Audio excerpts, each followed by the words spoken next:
मीठे बच्चे,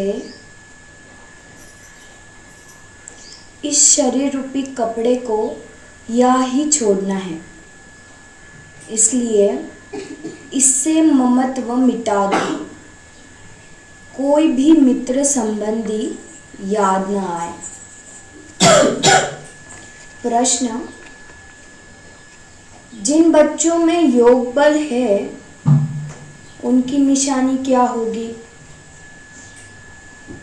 उत्तर: उन्हें किसी भी बात में थोड़ा भी धक्का नहीं आएगा, कहा भी लगाव नहीं होगा। समझो आज किसी ने शरीर छोड़ा तो दुख नहीं हो सकता, क्योंकि जानते हैं इनका ड्रामा में इतना ही पार्ट था। आत्मा एक शरीर छोड़ जाए दूसरा शरीर लेगी। ओम शांति। यह ज्ञान बड़ा गुप्त है, इसमें नमस्ते भी नहीं करनी पड़ती। दुनिया में नमस्ते अथवा राम राम आदि कहते हैं। यहाँ ये सब बातें चल नहीं सकती, क्योंकि यह एक फैमिली है। फैमिली में एक दो को नमस्ते व गुड मॉर्निंग करे इतना शोभता नहीं है। घर में तो खान पान खाया, ऑफिस में गया, फिर आया, यह चलता रहता है। नमस्ते करने की दरकार नहीं रहती। गुड मॉर्निंग का फैशन भी यूरोपियन से निकला है, नहीं तो आगे कुछ चलता नहीं था। कोई सत्संग में आपसे मिलते हैं तो नमस्ते करते हैं, पाँव पड़ते हैं। यह पाँव आदि पढ़ना नम्रता के लिए सिखलाते हैं। यहाँ तो तुम बच्चों को देही अभिमानी बनना है।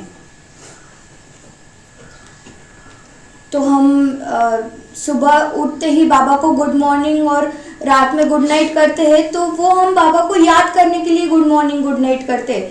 पर हम दिन भर गुड मॉर्निंग या नमस्ते नहीं करते हैं। ये एक फैमिली है, तो यहाँ पे हम पूरे टाइम वो नहीं करते हैं। हम ओम शांति बोलते हैं ताकि हम देही अभिमानी रहे। मैं आत्मा हूँ और सामने जो भी है वह भी आत्मा है और हम बाबा के बच्चे हैं, ये हमें याद रहना चाहिए। यहाँ पे नमस्ते आदि की दरकार नहीं है। आत्मा को क्या करेगी? अगर आत्मा ही है, उसको पाव ही नहीं है, तो आत्मा को नमस्ते या फिर गुड मॉर्निंग क्या करेगी? फिर भी कहना तो होता है। जैसे बाबा को कहेंगे बाबा नमस्ते। अब बाप भी कहते हैं मैं साधारण ब्रह्म तन द्वारा तुमको पढ़ाता हूँ, इन द्वारा स्थापना करता हूँ।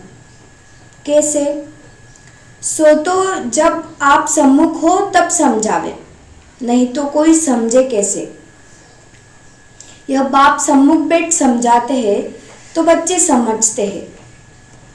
तो बाबा भी यहाँ पे आके ही हमें सब चीज़ों को ज्ञान दिया। अगर बाबा आते नहीं तो हमें ज्ञान मिलता ही नहीं, हमें समझता ही नहीं। जब बाबा आए तब हमें ये ज्ञान समझा। और एक बात है कि जैसे हम घर पे मुरली सुनते हैं तो उसका इतना असर नहीं होता है जितना हम मुरली क्लास में आके मुरली सुनते हैं, क्योंकि बाबा यहाँ पे सूक्ष्म रूप में उपस्थित होते हैं। इसलिए यहाँ का महत्व इसलिए बाबा ने बताया कि इसलिए हमें मुरली क्लास जरूरी है, क्योंकि बाबा हमें देखता है और हमें अच्छी रीति समझता है। दोनों को नमस्ते करनी पड़े। बाप दादा नमस्ते। बाहर वाले अगर ये सुने तो मूंझेंगे कि यह क्या कहते हैं बाप दादा। डबल नाम भी बहुत मनुष्य के होते हैं ना, जैसे लक्ष्मण नारायण अथवा राधे कृष्ण भी नाम है। यह तो जैसे स्त्री पुरुष इकट्ठे को हो गए। तो जैसे बाहर भी एक मनुष्य के ऐसे दो नाम होते हैं, राधा मोहन ऐसे नाम होते हैं, जो दो नाम मिलके एक नाम होता है। अब यह तो है बाप दादा। इन बातों को तुम बच्चे ही समझ सकते हो। जरूर बाप बड़ा ठहरा, वह नाम भल डबल है परंतु है तो एक ना। अब बाप दादा कहते हैं, और कोई अगर दुनिया वाले ये बात सुने तो उन्हें समझेगा नहीं बाप दादा कैसे है, पर बाप दादा माना शिव बाबा ब्रह्मा बाबा के तन में आकर हमें ये ज्ञान सुनाते हैं। इसलिए बाप और दादा, ब्रह्मा बाबा का तन यूज करते हैं बाबा, पर सबसे बड़ा कौन है? बाप, हमारा शिव बाबा ही बड़ा है। तो ये नाम भल डबल है परंतु एक है ना, मतलब बाबा ही हमें समझाते हैं ना। फिर दोनों नाम क्यों रख दिए हैं? तो ये जो राधे कृष्ण है, ये दो नाम, मतलब एक का ही दो नाम क्यों रख दिए हैं? अभी तुम जानते हो ये रॉन्ग नाम है। बाबा को और तो कोई पहचान न सके। तुम कहेंगे नमस्ते बाप दादा, बाप भी फिर कहेंगे नमस्ते जिस्मानी रूहानी बच्चे। तो बाबा क्या कहेंगे? नमस्ते जिस्मानी रूहानी बच्चे, क्योंकि हम आत्मा है और हम इस शरीर में, इसलिए जिस्मानी रूहानी बच्चे। परंतु इतना लंबा शोकता नहीं है। अक्षर तो राइट है, क्योंकि हम इस शरीर से ही मैं आत्मा सुन रही हूँ, इसलिए ये और राइट है, पर वो बहुत लंबा हो जाता है। तुम अभी जिस्मानी बच्चे भी हो तो रूहानी भी हो। शिव बाबा अभी आत्माओं का बाप है और फिर प्रजापिता भी जरूर है। प्रजापिता ब्रह्मा की संतान भाई बहन है। प्रवृत्ति मार्ग हो जाता है। तुम हो सब ब्रह्म कुमार कुमारियां। ब्रह्म कुमार कुमारियां होने से प्रजापिता भी सिद्ध हो जाता है। तो हम ब्रह्म कुमार कुमारियां कैसे हैं कि शिव बाबा ब्रह्मा के मुख द्वारा हमें ज्ञान सुनाते हैं, तो हम ऐसे ब्रह्मा बाबा के कुमार कुमारी, इसलिए ब्रह्म कुमार कुमारी है, हम उनके भी बच्चे हैं। तो हम आत्मा भाई भाई है, भाई आत्मिक नाते से, और शरीर के नाते से आत्मा बहन भाई बहन है। तो इसमें अंधश्रद्धा की कोई बात नहीं है। बोलो, ब्रह्म कुमार कुमारियों को बाप से वर्षा मिलता है, ब्रह्मा से नहीं मिलता। तो हमें शिव बाबा से वर्षा मिल रहा है, ब्रह्मा बाबा से नहीं मिल रहा है, क्योंकि ब्रह्मा बाबा भी शिव बाबा का बच्चा है। सूक्ष्म वतनवासी ब्रह्मा विष्णु शंकर, यह रचना इन्हों का रचयिता है शिव। शिव के लिए तो कोई कह न सके कि इनका क्रिएटर कौन है। शिव का क्रिएटर कोई होता नहीं। ब्रह्मा विष्णु शंकर यह है रचना, इन्हों के भी ऊपर है शिव, सब आत्माओं का बाप। तो शिव बाबा को कोई, मतलब शिव का कोई क्रिएटर नहीं, कोई कह नहीं सकता है कि उनको किसी ने क्रिएट किया है। और ब्रह्मा विष्णु शंकर ये उनकी रचना है। वो शब्द में ही अर्थ है, ब्रह्मा द्वारा स्थापना, विष्णु द्वारा पालना और शंकर द्वारा विनाश। द्वारा यही शब्द है कि ब्रह्मा बाबा उनके द्वारा कराता है, तो रचयिता शिव बाबा ही है। अब क्रिएटर है तो फिर प्रश्न उठता है, कब क्रिएट किया? नहीं, यह तो अनादि है, इतनी आत्माओं को कब क्रिएट किया? यह प्रश्न नहीं उठ सकता। यह अनादि ड्रामा चला आता है, बेअंत है, इसका कभी अंत नहीं होता। यह बातें तुम बच्चों में भी नंबरवार समझते हैं। यह है बहुत सहज। तो ये जो ड्रामा है वो चलता आता है, इसका कोई अंत नहीं है और कोई आदि नहीं है। एक बात के सिवाय और किसी से लगाव न हो। कोई भी मरे व जिए, गायन भी है, अम्मा मरे तो भी हलवा खाओ, अब्बा मरे तो भी। समझो कोई भी मर जाता है, फिक्र की बात नहीं होती, क्योंकि यह ड्रामा अनादि बना हुआ है। तो किसी में लगाव नहीं रहना चाहिए हमें। हम आत्मा भाई भाई है, और अम्मा मरे तो हलवा खाओ, मतलब जो भी कुछ भी हो जाए, हमें ज्ञान बुद्धि में समझना है और उसे धारण करना है उस टाइम पे। और इसमें फिक्र की बात नहीं, कोई मर गया तो, क्योंकि उनका उतना ही पार्ट था। जैसे सीरियल में बताते हैं या पिक्चरों में बताते हैं कि उस आत्मा का पार्ट खत्म हो गया, वो चला गया, मतलब वहां पे उसकी मृत्यु हो गई पिक्चर में, तो वो चला गया। वैसे ही उसका पार्ट वहां पे खत्म हो गया, वैसे ही यहाँ पे हमारा ये आदि अनादि ड्रामा है, इसमें ये एक्टर का इतना ही पार्ट था, वो चला गया, वो नया शरीर लेगा, तो इसमें फिक्र की बात नहीं है, यह ड्रामा अनादि बना हुआ है। ड्रामा अनुसार उनको इस समय जाना ही था, इसमें कर ही क्या सकते हैं, जरा भी दुखी होने की बात नहीं। यह है योग बल की अवस्था। तो योग बल की अवस्था क्या है कि हमें बिल्कुल भी उस चीज का धक्का ना लगे और हम आत्मिक स्थिति में बाबा से कनेक्शन में रहे और जो हो रहा है साक्षी दुष्ट होकर देखते रहे। यह है योग बल की स्थिति। लॉ कहता है जरा भी धक्का नहीं आना चाहिए। सब एक्टर्स है ना, अपना अपना पार्ट बजाते रहते हैं। बच्चों को मिला हुआ है ज्ञान, मिला हुआ है बच्चों को। बाप से कहते हैं, हे परमपिता परमात्मा आकर हमको ले जाओ, इतने सब शरीरों का विनाश कराए, सब आत्माओं को साथ ले जाना, यह तो बहुत भारी काम हुआ। यहाँ कोई एक मरता है तो 12 मास रोते रहते हैं। बाप तो इतनी सारी ढेर आत्माओं को ले जाएंगे, सबके शरीर यहाँ छूट जाएंगे। बच्चे जानते हैं महाभारत लड़ाई लगती है तो मच्छरों सदृश जाते रहते हैं। नेचुरल कैलेमिटीज भी आने की है, यह सारी दुनिया बदलती है। अभी देखो इंग्लैंड रशिया आदि कितने बड़े बड़े हैं, सत्युग में ये सब थे क्या? दुनिया में यह भी किसकी बुद्धि में नहीं आता कि हमारे राज्य में यह कोई भी थे नहीं। एक ही धर्म एक ही राज्य था, तुम्हारे में भी नंबरवार है जिनकी बुद्धि में अच्छी रीति बैठता है। तो भारत, ये जब ये रशिया और इंग्लैंड ये भी है, ये सतयुग के टाइम पे नहीं थे, क्योंकि सतयुग में बस भारत ही था। जो पुराना जो भारत है पाकिस्तान, वो जो है वो पूरा भारत ही सतयुग था। तो वो टाइम पे ये ऑस्ट्रेलिया रशिया ये कुछ नहीं था। और क्या था? एक ही धर्म एक ही राज्य, ये सब था। अगर धारणा हो तो वह नशा सदैव चढ़ा रहे। तो अगर हमें वो नशा रहेगा कि हम सतयुग में जाने वाले हैं, हमारा एक ही धर्म एक ही राज्य होगा, हम उस दुनिया में रहने वाले हैं, तो हमें नशा रहेगा। तो उसके लिए हमें ज्ञान को अच्छी रीति समझना है, धारण करना है। नशा कोई को बहुत मुश्किल चढ़ा रहता है। मित्र संबंधी आदि सब तरफ से याद निकाल कर एक बेहद की खुशी में ठहर जाए, बड़ी कमाल है। तो हमें वो नशा मुश्किल क्यों लगता है? क्योंकि हम मित्र संबंधी आदि में मतलब शरीरों को देखते हैं। हमें आत्मा समझकर उन्हें प्यार देना है, उन्हें स्नेह देना है, उनमें अटकना नहीं है।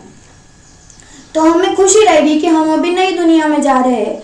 जैसे पुराना घर होता है, उसको मतलब नया घर जब बनता है तब हमें खुशी होती है, तो ऐसे ही अब हम नए घर पे नई दुनिया में जाने वाले, तो हमें खुशी होनी चाहिए। बड़ी कमाल है। हाँ, यह भी अंत में होगा। पिछाड़े में ही कर्मातीत अवस्था को पा लेते हैं, शरीर से भी भान टूट जाता है। बस अभी हम जाते हैं, यह जैसे कॉमन हो जाएगा।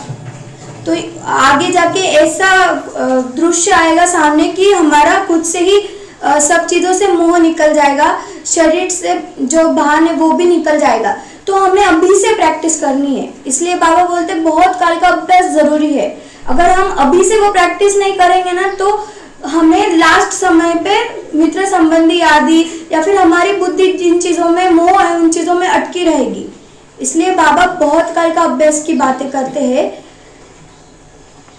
जैसे नाटक वाले पार्ट बजाए फिर जाते हैं घर। यह देह रूपी कपड़ा तो तुमको यहाँ ही छोड़ना है। यह कपड़े यहाँ ही लेते हैं, यहाँ ही छोड़ते हैं। यह सब नई बातें तुम्हारी बुद्धि में है और किसकी बुद्धि में नहीं है। तो ये सब बातें हम ब्रह्म कुमार कुमारियों की बुद्धि में है और किसी की बुद्धि में नहीं है। अल्फ और बे, अल्फ माना शुभाबा और बे बादशाही।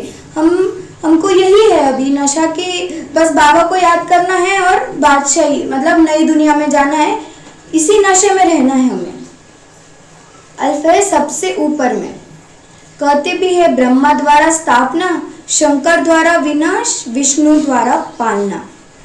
अच्छा, बाकी शिव का काम क्या है? ऊंचते ऊंच शिव बाबा को कोई भी जानते नहीं। तो शिव बाबा का क्या काम है?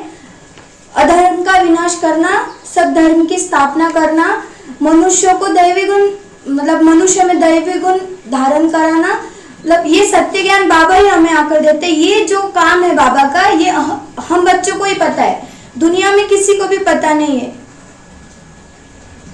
दुनिया में कह देते हैं वह तो सर्वव्यापी है, कण कण में कह दिया है बाबा को। तो यह सब उनके ही रूप है, ये सब उनके ही रूप है। प्रकृति सर्वव्यापी है या ठिक्कर बित्तर में, ये सब उनके रूप है, ऐसा दुनिया वालों ने कह दिया है।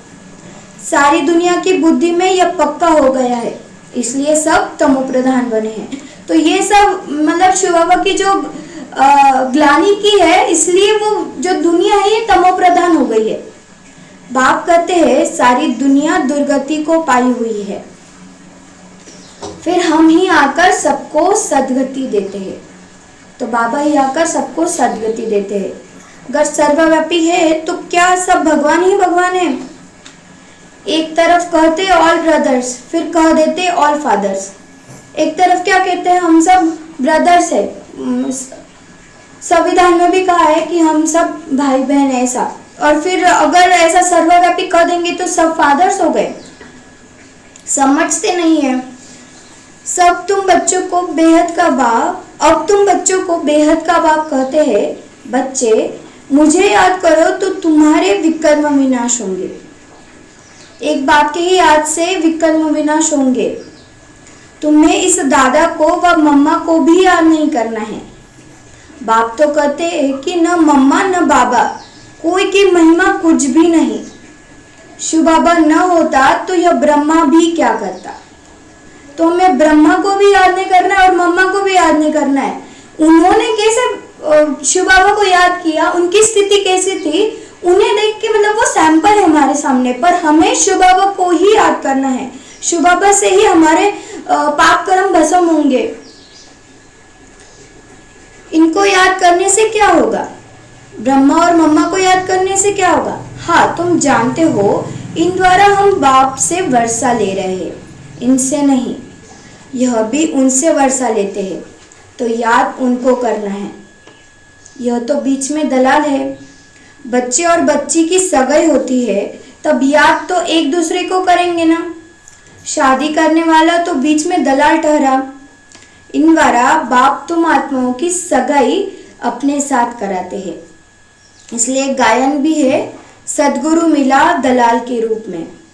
तो बाबा कितना नए नए एग्जाम्पल्स देते हैं। जैसे बच्चों की सगाई होती है तो वो दलाल सगाई कराता है, तो वो बच्चे और बच्ची जो लड़का और लड़की है वो दलाल को थोड़ी ना याद करते, वो तो एक दूसरे को ही याद करते हैं। तो ऐसे ही ब्रह्मा बाबा दलाल है, मतलब ब्रह्मा बाबा द्वारा शिव बाबा बता रहे हैं, तो हमें शिव बाबा को याद करना है।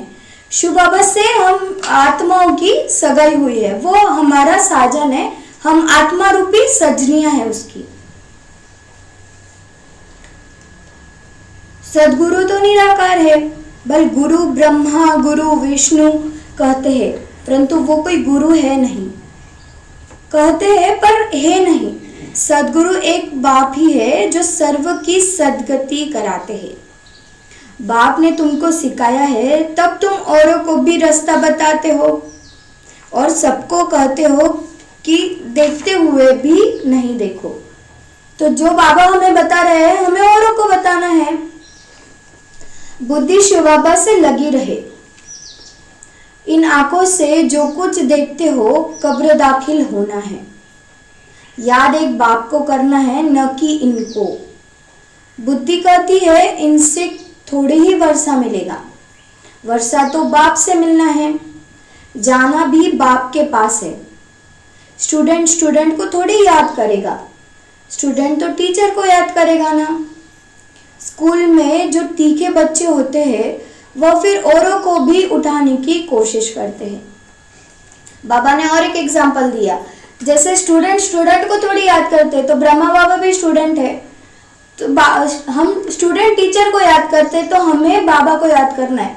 तो बाबा कभी बाप का रूप ले लेते, कभी शिक्षक का रूप ले लेते, कभी सदगुरु का रूप ले लेते। पर हर तरीके से हमें समझाते कि हमें बाबा में मन कैसे लगाना है। स्कूल में जो तीखे बच्चे होते हैं वो फिर औरों को भी उठाने की कोशिश करते हैं।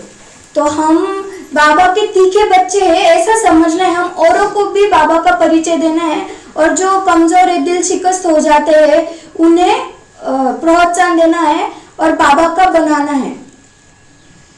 बाबा भी कहते हैं एक दो को ऊंचा उठाने की कोशिश करो, परंतु तकदीर में नहीं है तो पुरुषार्थ भी नहीं कर सकते, थोड़े में ही राजी हो जाते हैं। तो हम बच्चों को थोड़े में राजी नहीं होना है, हमें जन जन तक बाप का परिचय देना है, सबको बताना है कि बाबा धरती पर आ चुके हैं, भगवान धरती पर आ चुके हैं, ये सबको हमें बताना है। हमें नशा रहना चाहिए कि भगवान धरती पर आ चुके और ये कैसे समझ नहीं रहे कि भगवान आ गए, हमें ये नशा चाहिए और सबको बताना है हमें, क्योंकि हम अगर वो बताएंगे तो हमें ही अच्छा पद मिलेगा और हमें बाबा की याद आएगी। क्योंकि सेवा एक सेवा बाबा तो बोलते करो, पर सेवा से हम खुद का भी पुरुषार्थ अच्छी रीति करते हैं, हमें बाबा की उतनी देर याद रहती है, इसलिए हमारा खुद का भी कल्याण है उसमें और औरों का भी कल्याण है, इसलिए हमें बाबा का परिचय सबको देना है, समझाना चाहिए। प्रदर्शनी में बहुत आते हैं, बहुतों को समझाने से उन्नति बहुत होती है। निमंत्रण देकर बुलाते हैं तो बड़े बड़े समझदार आदमी आते हैं, बिगर निमंत्रण से तो कई प्रकार के लोग आ जाते हैं, क्या क्या उल्टा सुल्टा बकते रहते हैं। रॉयल मनुष्यों की चाल चलन भी रॉयल होती है, रॉयल आदमी रॉयल्टी से अंदर घुसेगा, चलन में भी बहुत फर्क रहता है, उनमें चलने की बोलने की कोई फजीलत नहीं रहती, माना मैनर्स नहीं रहते हैं। मेले में तो सभी प्रकार के आ जाते हैं, किसी को मना नहीं की जाती, इसलिए कहा भी प्रदर्शनी में निमंत्रण कार्ड पर मंगाएंगे तो रॉयल अच्छे अच्छे लोग आएंगे, फिर वह औरों को भी जाकर सुनाएंगे। तो हमें बाबा ये भी बता रहे कि हमें किसको परिचय देना है, जिन्हें समझेगा या जिन्हें कोई हमें थोड़ा बहुत भी रिस्पॉन्स देगा उन्हें बाबा का ज्ञान समझाना है।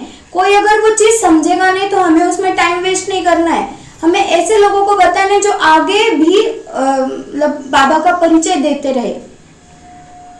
जैसे बड़े बड़े मंत्री या जो भी साधु संत है उनको बुलाते हैं, तो उनको बुलाते हैं कि उनको भी परिचय मिल जाए, उनको देख के औरों को भी प्रेरणा मिली कि ये इतने बड़े यहाँ पे आए हैं तो कुछ होगा, उनको देख के वो आते। तो ऐसे हमें ऐसे लोगों को परिचय देना है जो औरों को भी परिचय दे या उनके द्वारा परिचय मिल जाए। कभी फीमेल्स का प्रोग्राम रखो तो फिर फीमेल्स ही आकर देखे, क्योंकि कहा फीमेल्स बहुत पर्दे नशीन होती है, तो सिर्फ फीमेल्स का ही प्रोग्राम हो, मेल कोई भी ना आए। बाबा ने समझाया है, पहले पहले तुमको यह समझाना है कि शिव बाबा निराकार है। शिव बाबा और प्रजापिता ब्रह्मा दोनों बाबा हुए, तो हमें पहले सबको क्या समझाना है, शिव बाबा निराकार है, सर्व धर्मों ने उन्हें मान्य किया है और वो एक पॉइंट ऑफ लाइट है, ये हमें सबको समझाना है। क्योंकि सब अभी शरीरों में भगवान को देखने लग गए और भगवान को प्रकृति या सर्वव्यापी कुछ भी कहने समझने लग गए हैं, तो हमें ये पहले उन्हें स्पष्ट बताना है कि शिव बाबा निराकार है। शिव बाबा और प्रजापिता ब्रह्मा दोनों बाबा हुए, दोनों एक रस तो हो न सके, जो दोनों बाबाओं से वर्षा मिले, वर्षा दादे का या बाप का मिलेगा, दादे की मिल्कियत पर हक लगता है, भाई कैसे भी कपूत बच्चा होगा तो भी दादे का वर्षा मिल जाएगा। यह कहाँ का कायदा है, यह का कायदा है, समझते भी है, इनको पैसा मिलने से 1 वर्ष के अंदर उड़ा देंगे। तो हमें दादा से वर्षा मिलता है, शिव बाबा हमारे दादा हुए, दादा से हमें वर्षा मिल रहा है, और ब्रह्मा बाबा ये एक माध्यम है हमारे लिए।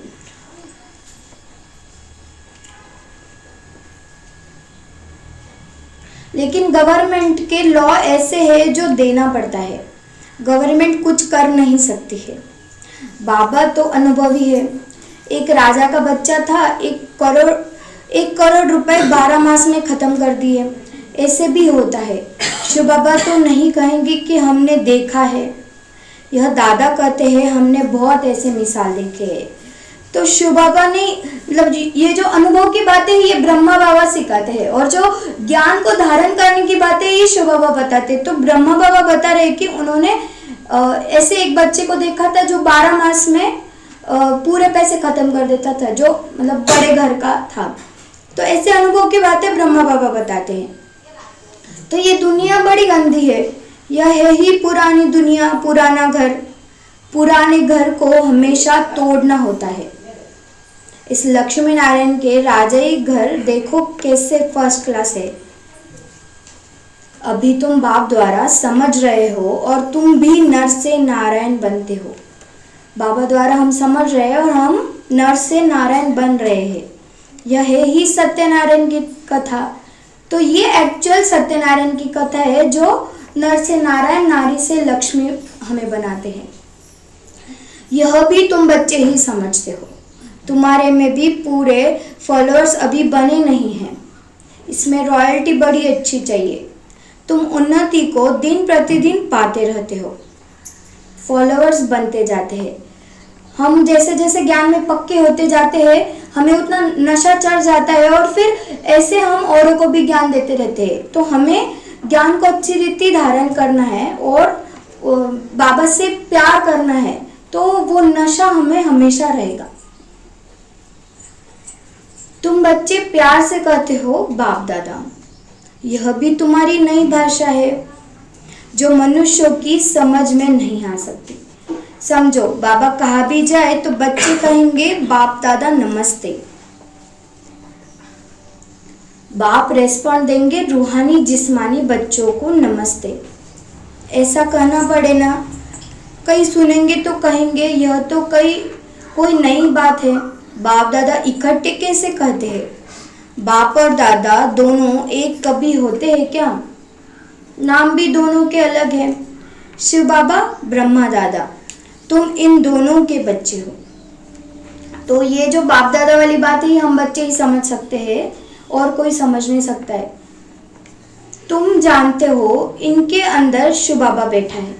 हम ये जानते हैं कि शिव बाबा हमें पढ़ा रहे हैं, ब्रह्मा बाबा नहीं। हम बाप दादा के बच्चे हैं। तो बाप दादा के बच्चे माना हम ब्रह्मा द्वारा ब्रह्मा के कुमार कुमारी है, इसलिए हम ब्रह्मा के बच्चे हैं। और शिव बाबा हमारा पिता है, परम पिता है। हम आत्माओं का वो एक्चुअल पिता है, इसलिए हम उनके बच्चे हैं। यह भी बुद्धि में याद रहे तो खुशी का पारा चढ़ा रहे और ड्रामा पर भी पक्का रहना है। तो ये अगर हमें याद रहेगा कि शिव बाबा भगवान मेरा बाप मुझे पढ़ा रहा है तो खुशी रहेगी हमें बहुत ज़्यादा। और हमें ड्रामा पर पूरा पक्का निश्चय करना है। आज बाबा हमें यही बता रहे कि हमें ड्रामा को मतलब पक्का रखना है और साक्षी दृष्टा होकर हर सीन को देखते रहना है। धक्का नहीं हो, मतलब कोई भी सीन देखकर आश्चर्यचकित नहीं होना है। ये ड्रामा है, चलता है, होता है, ये होना ही है। आगे भी हुआ था, पीछे भी हुआ ही था। समझो कोई ने शरीर छोड़ा, जाकर दूसरा पार्ट बजाएंगे। हर एक आत्मा को अविनाशी पार्ट मिला हुआ है, इसमें कुछ भी ख्याल होने की दरकार नहीं। उनको दूसरा पार्ट बजाना है, इसलिए उनका अभी ये जो पार्ट है वो खत्म हो गया। वापस तो बुला नहीं सकते, ड्रामा है ना। एक बार जो आत्मा गई उन्हें वो वापस बुला नहीं सकती, ये ड्रामा है। इसमें रोने की कोई बात नहीं। ऐसी अवस्था वाले ही निर्मोही राजा जाकर बनते हैं। तो अगर ऐसी हमारी अवस्था रहेगी तो हम वहां पर जाकर निर्मोही राजा बनेंगे हम। इसलिए हमें ऐसी अवस्था बनानी है। जो बाबा हमें यहाँ पे बता रहे हैं ना, वो हमें आगे जाके इतना काम आने वाला है। इसलिए बाबा इतनी बातों पर बहुत अटेंशन देने के लिए कहते हैं हमें बाबा। अगर हमें अच्छा पद पाना है तो हमें बाबा की हर एक चीज माननी है। जैसे मम्मा ने हर एक चीज को हाजिर किया तो उन्हें सरस्वती का पाठ, लक्ष्मी का पाठ मिल गया। ऐसे ही हमें भी हाजी करना है हर पार्ट में। जो बाबा बता रहे उसको अच्छी रीति धारण करना है। सत्युग में सब निर्मोही होते हैं। यहाँ कोई मरता है तो कितना रोते हैं, बाबा को पा लिया तो फिर रोने की दरकार ही नहीं। अगर बाबा को हमने पा लिया तो हमें रोने की दरकार ही क्या है। बाबा कितना अच्छा रास्ता बताते हैं। कन्याओं के लिए तो बहुत अच्छा है। बाप फालतू पैसे खर्च करे और तुम जाकर नर्क में पढ़ो, इससे तो बोलो हम इन पैसों से रूहानी यूनिवर्सिटी कम हॉस्पिटल खोलेंगे। तो कन्याओं के लिए कितना सहज रास्ता है। इसलिए बाबा ने बोला कि कन्या का जीवन ही सर्वश्रेष्ठ जीवन है। ये जो संगम युग में कन्या का जीवन मिला ये सर्वश्रेष्ठ जीवन है। तो अगर घर वाले बोलते कि पैसे खर्च करके वो तो शादी करा देंगे तो वो नर्क में डालेंगे, उससे अच्छा उस पैसों से रूहानी यूनिवर्सिटी हॉस्पिटल खोलने के लिए बाबा कहते हैं। तो निर्मला दीदी जो थे, डॉक्टर निर्मला दीदी, उनके माता पिता ने यही किया कि उनको यहाँ पे समर्पित कर दिया और रूहानी यूनिवर्सिटी हॉस्पिटल में उन्हें मतलब उसके लिए उन्होंने सहयोग दिया। तो ऐसे ही कोई भी सिचुएशन हो, हमें बस ये चीज़ें बतानी है और जैसे भी सर्कमस्टेंस हो हमें बाबा का बन के रहना है। बहुतों का कल्याण करेंगे तो तुम्हारा भी पुण्य हमारा भी पुण्य हो जाएगा। तो घर वालों को हमें बताना है कि हम अगर ये करेंगे तो हमारा तो पुण्य होगा ही, पर आपने हमें सहयोग दिया तो तुम मतलब आप लोगों को भी उस चीज़ का पुण्य होगा। तो ऐसे ऐसे बाबा नए नए तरीके बताते हैं कि कैसे हमें बोलना है घर वालों को। बच्चे खुद भी उत्साह में रहने वाले हो। तो मैंने भी अभी डिसीजन ले लिया कि मुझे ब्रह्म कुमारी बनना है। मैं ब्रह्म कुमारी हूँ, बाबा की हूँ। बहुतों का कल्याण करेंगे तो तुम्हारा भी पुण्य हमारा भी पुण्य हो जाएगा। बच्चे खुद भी उत्साह में रहने वाले हो कि हम भारत को स्वर्ग बनाने के लिए तन मन धन सब खर्च करेंगे। तो मुझे बहुत खुशी है कि मैंने तन मन मेरा बाबा को दे दिया। इतना नशा रहना चाहिए। देना तो दो, न देना तो न दो। बाबा का कोई फोर्स नहीं है, देना तो दो, नहीं देना तो मत दो, क्योंकि हमें ही उस चीज़ का पद मिलने वाला है। तुम अपना कल्याण और बहुतों का कल्याण करने नहीं चाहते हो, इतनी मस्ती होनी चाहिए। खास कुमारियों को तो बहुत खड़ा होना चाहिए। तो बाबा ने बहुत सर्वश्रेष्ठ जीवन दिया है, तो हमें वो खड़ा रहकर तन मन धन सब सेवा में लगाना है।